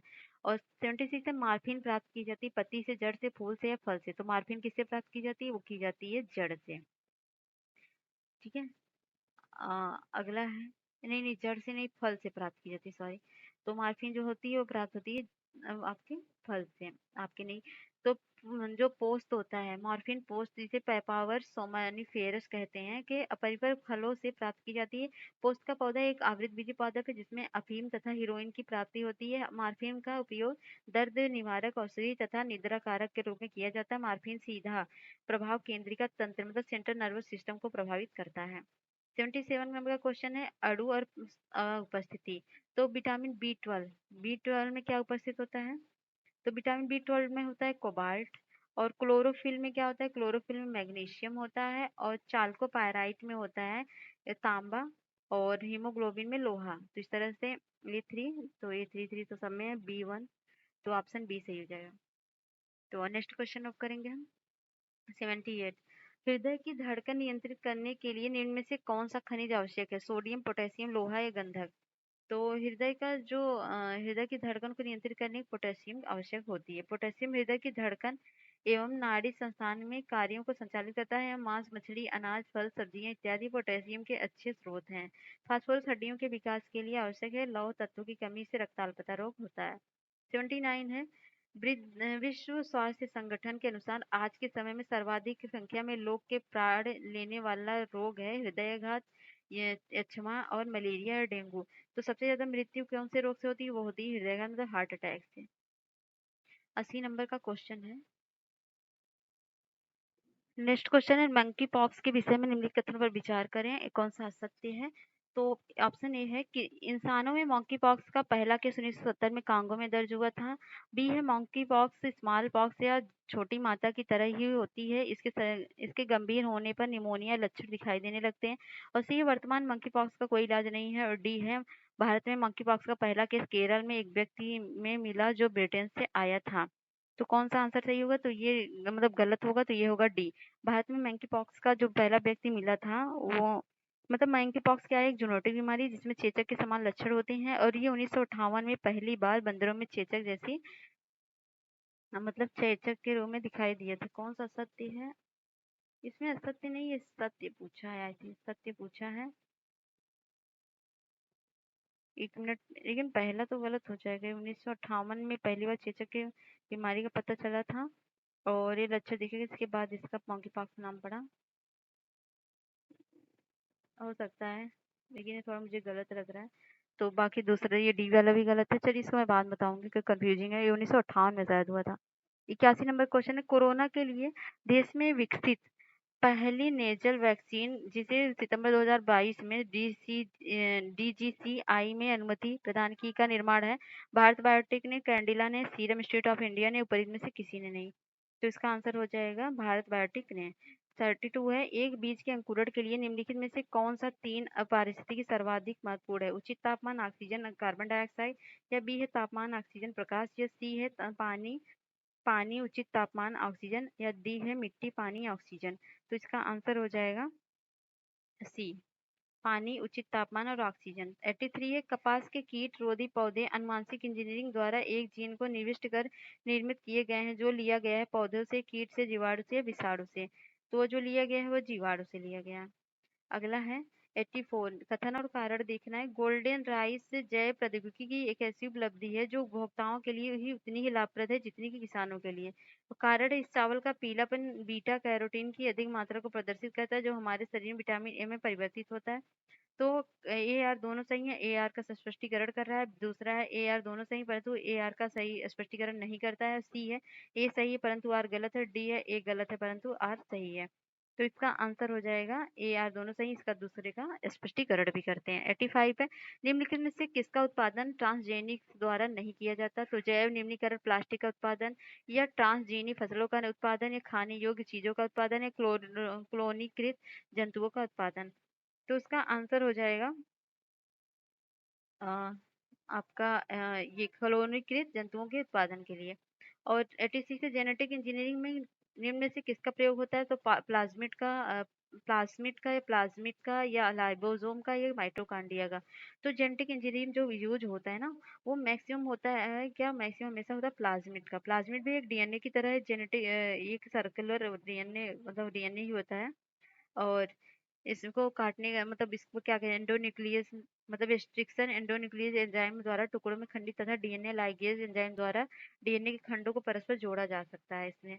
37 का है, कथन कारण। तो वैज्ञानिक डीएनए अणुओं को चाहे अणुओं के किसी भी स्रोत से हो इच्छानुसार अलग अलग काट एक साथ जोड़ सकते हैं। और कारण है, डीएनए के अणुओं को रेस्ट्रिक्शन एंडोन्यूक्लियस तथा डीएनए लाइगेज का उपयोग कर जोड़ा तोड़ा जा सकता है। तो मतलब कथन कारण देखना, ए आर दोनों सही है, एक दूसरे का स्पष्टीकरण करते हैं। बी है, ए आर दोनों सही परंतु ए आर का स्पष्टीकरण नहीं करता है। सी है, ए सही है परंतु आर गलत है। और डी है, ए गलत है परंतु आर सही है। तो इसका आंसर हो जाएगा ए, आर दोनों सही एक दूसरे का स्पष्टीकरण भी कर रहे हैं। नेक्स्ट क्वेश्चन 88 है, यदि मानव वृद्धि हार्मोन्स जीन का प्रयोग करके ऐसा चूहा पैदा किया जाए जो चूहे के सामान्य आकार से 8 गुना बड़ा हो, तो इस तकनीकों को कहेंगे क्या? हार्मोनी रूपांतरण, जेनेटिक इंजीनियरिंग, हार्मोनी प्रजनन, या परिवर्तन प्रजनन। तो इसको जो कहेंगे वो कहेंगे हम जेनेटिक इंजीनियरिंग। और 89 क्वेश्चन है, मेटास्टैटिक एक प्रक्रिया है जिसके द्वारा क्या होता है, रक्त या लसिका तंत्र में कैंसर कोशिकाएं एक दूसरे स्थानों पर या अंगों तक फैलती हैं। या औषधियों के प्रमाण में कोशिकाओं में द्रुत विभाजन होता है। या सी है, कोशिका नाभिकों में गुणसूत्र एनोफ्रोज ध्रुवों तक जाने के पहले संलग्न होते हैं। डी है, कैंसर कोशिकाओं में और अधिक विभाजन का सफलतापूर्वक संदमन किया जाता है। तो इसका सही आंसर हो जाएगा ये आपका ए, रक्त या लसिका तंत्र में कैंसर कोशिकाएं एक दूसरे स्थानों या अंगों तक फैलती हैं। और 90 नंबर क्वेश्चन है, जीन चिकित्सा में एक त्रुटिपूर्ण जीन के कार्य हो ठीक करने हेतु क्या होता है? त्रुटिपूर्ण जीन को कार्य करने से रोका जाता है। और बी है, पूरे त्रुटिपूर्ण जीन को सही जीन में बदला जाता है। सी है, कोई दूसरे सही जीन को प्रविष्ट किया जाता है। और डी है, त्रुटिपूर्ण जीन को हटाया जाता है। तो इसका आंसर हो जाएगा ये कोई दूसरे सही जीन को प्रविष्ट किया जाता है। और 91 नंबर का क्वेश्चन है, भारत की कृषि योग्य भूमि का लगभग कितना प्रतिशत उत्तर प्रदेश में है? तो 20 है, 15 है, 17 है या 19 है। तो कृषि योग्य भूमि जो है उत्तर प्रदेश में है 15%। ठीक है। अब अगला क्वेश्चन हम करेंगे 92 नंबर का, उत्तर प्रदेश के निम्नलिखित में से किस खंड मंडल में समाजवादी अभिनव विद्यालय खोला गया है? तो इलाहाबाद में, अलीगढ़ में, आगरा में या वाराणसी में। तो वो जो खोला गया है वो खोला गया है इलाहाबाद में। ठीक है। और 93 नंबर क्वेश्चन है, भारतीय दलहन शोध संस्थान स्थित है प्रयागराज में, कानपुर में, फैजाबाद में या लखनऊ में। तो दलहन जो शोध संस्थान है ये है तो कानपुर में। ओके। अगला 94, निम्नलिखित में से कौन सा सुमेलित नहीं है? लखीमपुर खीरी नक्काशीदार काष्ठ शिल्प के लिए प्रसिद्ध है, उत्पाद होता है, या फिर खुर्जा मृतिक का शिल्प या मेरठ जो खेलकूद के सामान के लिए, और जलेसर जो है कहलवा घंटिया के लिए। तो ये कौन सा सही है? तो इसमें जो है ये पहला सुमेलित नहीं है, बाकी सब सुमेलित है। तो लखीमपुर में क्या फेमस है? तो उत्तर प्रदेश में मक्कासीदार काष्ठ जो शिल्प जो है वो सहारनपुर में, मैनपुर में, और बिजनौर, बुलंदशहर, मिर्जापुर तथा मुरादाबाद में आदमी फेमस है। 95 है, उत्तर प्रदेश में सबसे पुराना विश्वविद्यालय कौन सा है? बनारस हिंदू विश्वविद्यालय, इलाहाबाद विश्वविद्यालय, या फिर चौधरी चरण विश्वविद्यालय मेरठ का, लखनऊ विश्वविद्यालय लखनऊ का विश्व। ठीक है। तो इसमें कौन सा सबसे पुराना है? तो वो है आपका इलाहाबाद विश्वविद्यालय सबसे पुराना है। उत्तर प्रदेश में सबसे पुराना विश्वविद्यालय इलाहाबाद विश्वविद्यालय है। इसकी स्थापना 1887 में हुई थी, 1887 में हुई थी इसकी स्थापना। ठीक है। और जो इसके बाद है काशी हिंदू विश्वविद्यालय की स्थापना हुई थी 1916 में। ये बनारस हिंदू विश्वविद्यालय जिसे बोलते हैं, इसका स्थापना हुई थी 1916 में। और चौधरी चरण की जो है जो कॉलेज है विश्वविद्यालय, इसका स्थापना 1965 में हुई थी, 65 में। और लखनऊ का जब हुआ था 1921 में। ठीक है।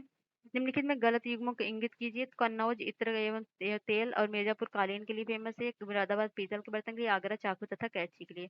तो इसमें देखना तो ये है गलत है आगरा का। आगरा जो है किसके लिए फेमस? आगरा जो चाकू और तथा एवं कैंची जो है आगरा नहीं बल्कि अलीगढ़ एवं मेरठ में प्रसिद्ध है। 97 है, उत्तर प्रदेश के निम्नलिखित नगरों का भौगोलिक क्षेत्रफल की दृष्टि से सही अवरोही क्रम लगाना। तो वाराणसी, बागपत, संत रविदास नगर, गौतम बुद्ध नगर, या संत रविदास नगर, वाराणसी, बागपत, गौतम बुद्ध नगर, और गौतम बुद्ध नगर, वाराणसी, संत रविदास नगर, बागपत है। डी है वाराणसी, गौतम बुद्ध एवं नगर, बागपत एवं संत रविदास। तो मैं इसको आंसर बता दूंगी, अगर आपके पास यूपी का मैप है तो उसे मिला लीजिए। तो वाराणसी होगा, फिर गौतम बुद्ध नगर, फिर बागपत, फिर संत रविदास नगर होगा। अब 98 नंबर का क्वेश्चन है, कथन और कारण। तो उत्तर प्रदेश में साक्षरता दर स्थिर तरीके से बढ़ती रही है, और आर है महिलाओं में साक्षरता दर की वृद्धि पुरुषों में वृद्धि दर के अनुरूप मतलब संगति नहीं रहती है। तो कथन और कारण देखना है। तो ए आर दोनों सही, ए आर का स्पष्टीकरण करता है। बी है ए आर दोनों सही, ए उसकी व्याख्या नहीं करता है। सी है ए सही परंतु आर गलत है। डी है ए गलत है परंतु आर सही है। तो इसमें से कौन सा कथन हो जाएगा? वो हो जाएगा ए आर दोनों सही है परंतु एक दूसरे का स्पष्टीकरण नहीं करते हैं। 99 है, निम्नलिखित में से कौन सा युग्म सही सुमेलित है? भोटिया, बाराबांकी, बुक्सा, बिजनौर। तो रांची जो है गोरखपुर है, थारू, बांदा कौन सा फेमस मतलब प्रश्न मतलब कौन सा मिलान सही है ये देखना है। मतलब सही है तो बुक्सा बिजनौर की है, ये सही है। और थारू जो है उत्तर प्रदेश की है। थारू उत्तर प्रदेश में कहाँ पर है? थारू उत्तर प्रदेश के लखीमपुर खीरी में है, और गोंडा बहराइच में पाए जाते हैं, और महाराजगंज, गोरखपुर इन सब जिलों में पाए जाते हैं। बक्सा जो है भुक्सा जनजाति के लोग पतवार राजपूतों वंशज मानते हैं और बिजनौर क्षेत्र में पाए जाते हैं। और इस तरह से राजी जो है खरवार जनजाति जो होते हैं मिर्जापुर एवं सोनभद्र जिले में पाए जाते हैं। माहीगीर जनजाति उत्तर प्रदेश के बिजनौर जिले में निवास करती है। माहीगिरी इस्लाम धर्म को मानते हैं। ठीक है। ये जो है अब 99 हो गया। अब 100 करेंगे हम, 100 नंबर का क्वेश्चन। चलिए 100 क्वेश्चन पे पहुंच गए आप। निम्नलिखित में से कौन सा उत्तर प्रदेश के मुख्यमंत्री नहीं रहे हैं? नहीं रहे कभी। तो गोविंद बल्लभ पंत, या टी एस एन सिंह, या नित्यानंद स्वामी, या राम नरेश यादव। तो इसमें से जो है वो नहीं है, ये आपके ये नित्यानंद स्वामी ये नहीं थे। ठीक है। नित्यानंद स्वामी उत्तर प्रदेश के मुख्यमंत्री नहीं रहे, वह उत्तराखंड के प्रमुख प्रथम मुख्यमंत्री थे। 101 है, निम्नलिखित में से कौन सा सही सुमेलित नहीं है? उत्तर प्रदेश का सबसे पुराना विश्वविद्यालय इलाहाबाद विश्वविद्यालय सही है। नवचंदी महिला मेरठ में, भारत कला भवन वाराणसी, या चौरसिया नृत्य गोरखपुर। तो ये डी गलत है क्योंकि चौरसिया नृत्य ये गोरखपुर का नहीं है बल्कि कहाँ की है? ये है चौरसिया नृत्य बल्कि ये जौनपुर की के कहरों द्वारा नृत्य किया जाता है। और 102 उत्तर प्रदेश में पाए जाने वाले प्रमुख खनिज हैं तांबा एवं ग्रेफाइट, लाइमस्टोन तथा डोलोमाइट, लॉक फॉस्फेट तथा डोलोमाइट, ऊपर में से कोई नहीं। तो ये जो आंसर हो जाएगा लाइमस्टोन तथा डोलोमाइट। और ये सूची एक को सूची दो से मिलान करना है। सोनभद्र में क्या है पाया जाता है? तो जो सोनभद्र में पाया जाता है सोने का पत्थर।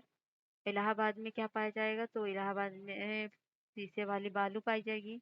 और ललितपुर में क्या पाया जाएगा? तांबा पाया जाएगा। मिर्जापुर में नॉन प्लास्टिक फायर क्ले। तो इस तरह से ए4 बी 3 A4 B3 ये दोनों ऑप्शन है। उसके बाद डी वन देख लेती हैं समय, तो बी ऑप्शन सही हो जाएगा। ठीक है। अब अगला है 104 नंबर का क्वेश्चन। निम्न में से किस नदी के तट पर गोरखपुर स्थित है? घाघरा, गंडक, राप्ती, सरयू। तो गोरखपुर जो स्थित है वो स्थित है राप्ती नदी के किनारे। अब अगला है वर्तमान में लखनऊ निम्न में से कौन कौन से हैं? लखनऊ में निम्न में से कौन से हैं? जल संस्थान, नगर निगम, विकास प्राधिकरण, जीरा नगरीय विकास अभिकरण। तो लखनऊ में क्या क्या है? तो लखनऊ में सभी के सभी हैं। अगला है 106 नंबर क्वेश्चन। निम्नलिखित में से कौन सही सुमेलित नहीं है? Scooter India limited Lucknow, modern bakeries Kanpur, cement कारखाना बरेली, उर्वरक कारखाना आंवला। कौन सा सही नहीं है? तो ये डी जो है वो सही नहीं है। नहीं नहीं, डी सही है। सीमेंट कारखाना बरेली में नहीं है बल्कि कहाँ पर है? तो सीमेंट कारखाना रायबरेली में स्थित है, ना कि बरेली में, रायबरेली में स्थित है। और इससे 107 नंबर क्वेश्चन है।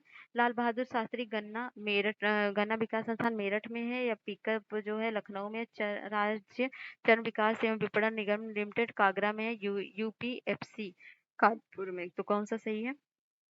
सही नहीं है, तो इसमें नहीं है पूछा है तो ए वाला सही नहीं, क्योंकि लाल बहादुर शास्त्री विकास गन्ना जो है ये कारखाना लाल बहादुर नहीं, ये लखनऊ में स्थित है। ये कारखाना लखनऊ में स्थित है, ना कि मेरठ में। ये गलत है। और ये देखना है ऐतिहासिक इमारत और स्थान कहाँ पर है? चौरासी चौरासी गुम्बद कहाँ पे है? तो चौरासी गुम्बद है वो जालौन में। और जामा मस्जिद कहाँ पे? जामा मस्जिद है मुरादाबाद में। और बौद्ध स्तूप कुशीनगर और कादमगिरी पर्वत चित्रकूट। तो A4 B3 B3 A4 B3, तो ऑप्शन सी सही हो जाएगा। 109 नंबर का क्वेश्चन है। 109 नंबर का क्वेश्चन में आ गए हम। उत्तर प्रदेश का गुरु पूर्णिमा पर्व समर्पित है कौन से ऋषि? व्यास को, वशिष्ठ को, वाल्मीकि को या भृगु को? तो वो किसको समर्पित है? ये समर्पित है व्यास ऋषि को। 110 नंबर क्वेश्चन। उत्तर प्रदेश में क्रियान्वित की जा रही निम्नलिखित योजनाओं में से कौन एक केंद्रीय सरकार की योजना नहीं है? गंगा एक्सप्रेस वे, महात्मा गांधी राष्ट्रीय ग्रामीण रोजगार गारंटी अधिनियम कार्यक्रम, या ग्रामीण स्वास्थ्य मिशन, या जवाहरलाल नेहरू राष्ट्रीय शहरी नवीनीकरण मिशन। तो इसका जो आंसर हो जाएगा वो सही हो जाएगा गंगा एक्सप्रेसवे। तो गंगा एक्सप्रेसवे जहाँ से गंगा नदियां गुजरती हैं वहां पर है, जबकि महात्मा गांधी राष्ट्रीय ग्रामीण गारंटी योजना, तो ये गंगा एक्सप्रेसवे कहाँ की है? ये केंद्र सरकार की योजना नहीं, बल्कि ये महात्मा गांधी राष्ट्रीय ग्रामीण रोजगार गारंटी अधिनियम कार्यक्रम, राष्ट्रीय ग्रामीण स्वास्थ्य मिशन तथा जवाहरलाल नेहरू राष्ट्रीय शहरी नवीकरण मिशन केंद्र सरकार की। ये गंगा एक्सप्रेसवे परियोजना जो है नोएडा से बलिया तक लगभग 1047 किलोमीटर तक प्रारंभ उत्तर प्रदेश की तत्कालीन मुख्यमंत्री मायावती द्वारा शुरू 2007 में किया गया था। अब अगला क्वेश्चन है 111। यदि दो संख्याओं का योग 10 है तथा उनके वर्ग 52 है, तो दोनों संख्याओं में कौन सी होगी? तो मैं इसका आंसर बताऊंगी, बाकी अगर आपको नहीं है कमेंट बॉक्स में पूछना, क्योंकि मैं पेन नहीं चलता ना, थोड़ी प्रॉब्लम हो जाएगी बताने में, टाइम काफी कंज्यूम होगा। तो इसका आंसर होगा 4 6। यदि 10 और 50 के मध्य एक अभाज्य संख्या इस प्रकार है कि उसके अंकों को आपस में बदलने पर कोई प्रभाव नहीं पड़ता, तो उस संख्या का वर्ग क्या होगा? तो उस संख्या का वर्ग जो है वो हो जाएगा 121। और 113 नंबर क्वेश्चन। निम्नलिखित में से कौन सा विकल्प 1/4 से अधिक है? तो 0.25 ये तो आप कर ही लोगे। इसका आंसर आ जाएगा एक √1/4। तो निम्नलिखित में से वह कौन सा संख्या है जिसमें 13 से भाग देने पर शेष 4 बचता है और 17 से भाग देने पर 11 बचता है? तो इसका आंसर हो जाएगा 589। और ये 15 क्वेश्चन है। 2 ग्राम रामपुर और श्यामपुर में पुरुष जनसंख्या 55% व महिला जनसंख्या 45% है। रामपुर में 77 स्तर पुरुषों में 55% एवं महिलाओं की 45%। ग्राम श्यामपुर में यह दर पुरुषों से 45% एवं महिलाओं में 55% है।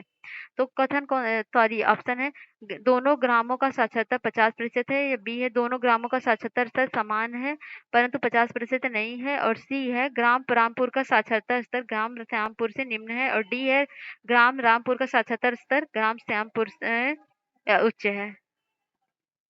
इसका आंसर हो जाएगा डी। 115 का आपका आंसर हो जाएगा डी, रामपुर का साक्षरता स्तर ग्राम श्यामपुर से उच्च है। अगला क्वेश्चन है 116, X B Z Y D Y sorry V D Y और टी एफ एक्स और एच आर एच डब्ल्यू, इसके बाद नेक्स्ट क्या अनुक्रम क्या होगा? तो ये जो आंसर हो जाएगा आपका ये हो जाएगा ए पी जे वी। 117 नंबर क्वेश्चन है, अंकों का श्रृंखला देखना है 13 23 34 46 59 और 73, तो इसमें क्या आंसर होगा? 79 होगा, 92 होगा, 98 होगा, 88 होगा, तो इसका आंसर हो जाएगा 88। 118 नंबर क्वेश्चन है, ये प्लस भाग जो देना है, प्लस भाग सब कुछ दिया है, 2 और 5 को आपस में बदलते हुए ये जो लिखना है, कमान ज्ञात करना है, तो क्या आंसर आएगा? तो इसका आंसर हो जाएगा 6। 119 नंबर क्वेश्चन है, पेस्टर शब्द के अंतिम 5 अक्षर से कितने सार्थक अंक बनाए जा मतलब शब्द बनेंगे? तो 1 2 3 4, तो कितने बनेंगे? तो वो जो बनेंगे वो बनेंगे आपके 4। अगला क्वेश्चन है 120, राम उत्तर पश्चिम 4 किलोमीटर पैदल चलता है और फिर 3 किलोमीटर दक्षिण पश्चिम जाता है, प्रस्थान बिंदु से वो कितनी दूर पर है? तो मतलब ये क्या है, 12 किलोमीटर, 7 किलोमीटर या 6 किलोमीटर या 5 किलोमीटर, तो इसका आंसर हो जाएगा ये हो जाएगा 5 किलोमीटर। तो 121 है, हाल ही में किस राज्य को राष्ट्रीय एमएसएमई पुरस्कार 2022 श्रेणी में प्रथम पुरस्कार सम्मानित किया गया? उत्तर प्रदेश, गुजरात, महाराष्ट्र या उड़ीसा को? तो वो जो किया गया वो उड़ीसा को। तो सूक्ष्म और लघु मतलब मध्यम उद्यम विकास उड़ीसा सरकार को एमएसएमई क्षेत्र के संवर्धन और विकास में उत्कृष्ट योगदान और के लिए एमएसएमई पुरस्कार 2022 में श्रेणी में प्रथम पुरस्कार सम्मानित किया गया है। तो अगला क्वेश्चन है 122, हाल ही में कितने रणजी ट्रॉफी 2021-22 का खिताब जीता है? तो उत्तर प्रदेश ने, मुंबई ने, गुजरात ने, मध्य प्रदेश ने? तो वो जीता है मध्य प्रदेश ने। 123 नंबर क्वेश्चन है, प्रतिवर्ष विश्व तंबाकू निषेध दिवस कब मनाया जाता है? 31 मई को, 4 मई को, या 21 जून को, या 28 जून को? तो मनाया जाता है 31 मई को। ठीक है। अगला क्वेश्चन है, प्रधानमंत्री जीवन ज्योति बीमा योजना, प्रधानमंत्री सुरक्षा बीमा योजना की वार्षिक प्रीमियम राशि क्रमशः कितनी है? 532 से 10 रुपए, और 238 से 20 रुपए, और तो 436 से 20 रुपए, या 450 से 45 रुपए? तो ये जो आंसर हो जाएगा ये हो जाएगा 436 से 20 रुपए। तो अगला 125 नंबर क्वेश्चन है, निम्नलिखित कथनों पर विचार कीजिए, हाल ही में तेलंगाना राज्य के बैक वाटर में भारत की सबसे बड़ी फ्लोटिंग वाटर सोलर पावर परियोजना शुरू की गई है। टाटा ग्रुप की बिजली company Tata power solar system ने यह परियोजना शुरू की। तो कौन सा कथन सही है? केवल एक, केवल दो, एक दो, या ना तो एक ना तो दो? तो इसका आंसर जो होगा वो हो जाएगा केवल दो सही है, क्योंकि ये टाटा की बिजली अपनी टाटा पावर सोलर सिस्टम के केरल के बैकवाट में भारत की सबसे बड़ी फ्लोटिंग सोलर पावर परियोजना परियोजना जो है 101.6 मेगावाट पीक पर शुरू की गई है केरल में। ये 126 है, निम्नलिखित कथन पर विचार कीजिए, 2023 में G20 की बैठक भारत के जम्मू कश्मीर राज्य केंद्र शासित प्रदेश में आयोजित की जाएगी। G20 समूह विश्व बैंक एवं अंतर्राष्ट्रीय मुद्रा कोष के प्रतिनिधि, यूरोपियन यूनियन एवं 19 देशों का एक औपचारिक समूह है। अनौपचारिक तो कौन सा साहित्य नहीं है। तो अभी तो ये G20 हो चुकी है, तो इसका जो सही नहीं है, तो ना तो एक ना तो दो, मतलब दोनों ही सही है। अगला है 127, कांतार ब्रांड जेट रिपोर्ट 2022 के अनुसार भारत का सबसे मूल्यवान वैश्विक ब्रांड कौन सा है? TCS है, LIC है, या इंफोसिस है, या HDFC बैंक है? तो उसके अनुसार कौन सा है? तो वो है आपका TCS है। ठीक है, सबसे ज्यादा ब्रांडिंग। और 128 है, हाल ही में कौन सा एयरपोर्ट अक्षय ऊर्जा से जरूरतें पूरी करने वाला पहला हवाई अड्डा बन गया है? तो राजीव गांधी अंतर्राष्ट्रीय हवाई अड्डा है, बीजू पटनायक अंतर्राष्ट्रीय हवाई अड्डा है, इंदिरा गांधी अंतर्राष्ट्रीय हवाई अड्डा है, या लाल बहादुर शास्त्री अंतर्राष्ट्रीय हवाई अड्डा है? तो जो हवाई अड्डा है ये इंदिरा गांधी अंतर्राष्ट्रीय हवाई अड्डा है। 129 से, खबरों में रहा ऑपरेशन संकल्प किस सशस्त्र से संबंधित है? सीमा सुरक्षा बल से, भारतीय नौसेना से, भारतीय वायुसेना से, भारतीय थल सेना से? तो इसका आंसर हो जाएगा बी, भारतीय नौसेना से। 130 नंबर क्वेश्चन है, हाल ही में स्वर्ण भंडार के कारण जमुई नामक स्थान चर्चा में रहा, ये किस राज्य में स्थित है? उड़ीसा में, तेलंगाना में, तमिलनाडु में, बिहार में? तो ये जो सही है हो जाएगा ये हो जाएगा बिहार में है। अगला 31 नंबर क्वेश्चन है, निम्नलिखित कथनों पर विचार कीजिए, अक्सर टेरर फंडिंग और मनी लॉन्ड्रिंग के संदर्भ निम्नलिखित मतलब चर्चा में रहने वाले ग्रे लिस्ट का संबंध अंतर्राष्ट्रीय मुद्रा कोष से है, या दूसरा है मार्च 2022 तक कुल 23 देश में ग्रे लिस्ट में, अब अफगानिस्तान को हटा दिया गया है, अब 22 देश हो गए हैं। तो पर इनमें से कौन सा कथन सही नहीं है, मतलब कौन सा कथन गलत है? तो वो जो हो जाएगा वो हो जाएगा ए, पहला जो है वो सही नहीं है, बाकी सब सही है। तो ये दूसरा सही है। तो 31 जो है, फाइनेंशियल एक्शन टास्क फोर्स ने जर्मनी में बर्लिन में 3 दिन चलने वाले अधिवेशन में पाकिस्तान की बड़ी राहत दी है, और उसने पाकिस्तान को ग्रे लिस्ट से हटाने का फैसला लिया है। एफएटीएफ अक्टूबर 2022 में पूर्ण सत्र के दौरान इसकी आधिकारिक घोषणा कर सकता है। एफएटीएफ के अनुसार पाकिस्तान में शर्तों को पूरा किया और अपने फैसले के अनसाइड विजिट भी की बात की गई है। तो ये सारी चीजें हैं इसकी, ठीक है। और मार्च 2022 तक कुल 23 देश हैं इसमें, ये सही है। अगला है, अगला क्वेश्चन अब करेंगे हम 132। तो निम्नलिखित कथन पर विचार करना है। प्रत्येक वर्ष 21 जून को दुनिया भर में अंतर्राष्ट्रीय योग दिवस मनाया जाता है। अंतर्राष्ट्रीय योग दिवस की 6वां संस्करण है। इस वर्ष की थीम मानवता के लिए क्या था? योग फॉर ह्यूमैनिटी। तो ऊपर इनमें से कौन सा कथन सही है? एक दो या एक दो, या ना तो एक ना तो दो। तो ये जो सही हो जाएगा ये हो जाएगा बी, और इसका जो ये है सही है, बाकी ये गलत है। ये 6वां संस्करण नहीं है, बल्कि ये कौन सा? ये 8वां संस्करण था, ठीक है। और अगला करें क्वेश्चन 133। नवीकरणीय वैश्विक कृषि रिपोर्ट 2022 के अनुसार भारत वर्ष 2021 में अच्छे ऊर्जा प्रतिष्ठानों में से कौन सा स्थान पर है? 6वें, 10वें, या चौथे, या तीसरे में? तो वो जो भारत है वो कौन से स्थान पर है? वो है तीसरे स्थान पर। हाल ही में आयोजित खेलो इंडिया युवा खेल 2021 में कौन सा राज्य पदक तालिका में शीर्ष पर रहा है? गुजरात, मणिपुर, केरल या हरियाणा? तो वो जो शीर्ष पे रहा है वो है हरियाणा। 135 नंबर क्वेश्चन है, हाल ही में कौन सा देश 19वीं सागरीय ला डायलॉग एशिया सुरक्षा शिखर सम्मेलन का मेजबान है? अमेरिका, जापान, सिंगापुर या थाईलैंड? तो उसका जो मेजबान देश है वो है सिंगापुर। अगला क्वेश्चन है, हाल ही में कहाँ पर विश्व आर्थिक मंच WEF की वार्षिक बैठक 2022 का आयोजन किया गया? दाओस में, और इटली में, पेरिस में, इनमें से कोई नहीं। तो वो जो किया गया वो किया गया दाओस में, ठीक है। अगला क्वेश्चन है 137 नंबर का, हाल ही में न्यू डेवलपमेंट बैंक ने भारत में अपनी क्षेत्रीय कार्यालय किस राज्य में खोलने की घोषणा की? तो गुजरात में, मध्य प्रदेश में, कर्नाटक में या राजस्थान में? तो वो की गई गुजरात में।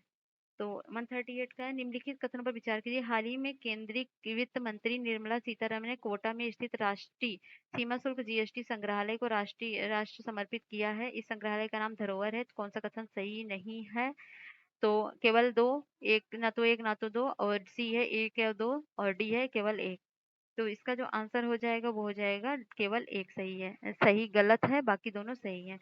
तो क्यों गलत है? तो केंद्रीय और वित्त कॉर्पोरेट मामलों की मंत्री निर्मला सीतारमण ने गोवा के पणजी में मांडवी नदी के तट पर राष्ट्रीय सीमा शुल्क और GST संग्रहालय को राष्ट्र को समर्पित किया, ना कि राजस्थान में। ओके। और 139 है, हाल ही में किसे महात्मा गांधी राष्ट्रीय ग्रामीण रोजगार गारंटी योजना के तहत 2 साल के लिए लोकपाल नियुक्त किया गया? तो NJ ओझा को, प्रियंका गांधी को, रमेश जोशी को, इनमें से किसी को नहीं। तो ये जो किया गया वो किया गया NJ जोशी को। हाल ही में ओझा को, NJ जो ओझा को महात्मा गांधी राष्ट्रीय ग्रामीण रोजगार गारंटी योजना की तहत 2 साल के लिए लोकपाल नियुक्त किया गया है। ओझा के पास मनरेगा कर्मचारियों द्वारा लगाए गए आरोपों की जांच करने, उन पर विचार पुरस्कार देने की शक्ति है। एक लोकपाल के पास मनरेगा श्रमिक कर्मचारियों द्वारा लगाए गए आरोपों की जांच करने, उन पर विचार करने, शिकायत प्राप्त करने और 90 दिनों में भीतर पुरस्कार देने की शक्ति है। एक लोकपाल के पास मनरेगा श्रमिक शिकायतों प्राप्त करने के लिए शक्ति है। ऐसी शिकायतों पर विचार करें, शिकायत प्राप्त करने की तारीख से 30 दिन के भीतर पुरस्कार पारित करें। ये सब प्रोटोकॉल है। तो 140 नंबर क्वेश्चन, कौन सा देश भांग को वैध बनाने वाला भारत का एशिया का मतलब पहला एशियाई देश होगा जो भांग को क्या कर दिया है? वैध बना दिया है। तो थाईलैंड है वो देश। तो क्या है, थाईलैंड में अब गांजा, भांग, मरुजुआना रखना और उसकी खेती करना अपराध की श्रेणी में नहीं माना जाएगा, क्योंकि हाल ही में वहाँ की सरकार ने इसे वैध घोषित किया। तो आपको बता दूं, सार्वजनिक तौर पर धूम्रपान के रूप में इसका उपयोग अभी भी वर्जित है। और दक्षिण पूर्व एशिया में स्थित थाईलैंड, जो कि मादक पदार्थों, ड्रग्स से संबंधित सख्त कानूनों के लिए जाना जाता है, इस प्रकार का कदम उठाने वाला एशिया का पहला देश बन गया है। वर्ष भर उष्णकटिबंधीय जलवायु वाले थाईलैंड का भांग, गांजा, कैनाबिस के साथ एक लंबा इतिहास रहा है, जिसे स्थानीय लोग आमतौर पर पारस्परिक औषधि के रूप में इस्तेमाल करते हैं। तो ये आपका 140 क्वेश्चन पूरा का पूरा कंप्लीट हुआ। कैसा लगा टेस्ट और आपका स्कोर क्या है कमेंट बॉक्स में बताइए। और प्लीज़ एंजॉय करिए इसको और अपने दोस्तों को भी शेयर करिए, ताकि हम मोटिवेट रहें और आपके लिए और भी टेस्ट लाते रहें। और जैसा भी होगा हम आपके लिए अच्छे-अच्छे कंटेंट लाएँगे, लेकिन आपका सपोर्ट की ज़रूरत है। तो चलिए सपोर्ट करिएगा, मिलते हैं नेक्स्ट वीडियो में, तब तक के लिए जय हिंद।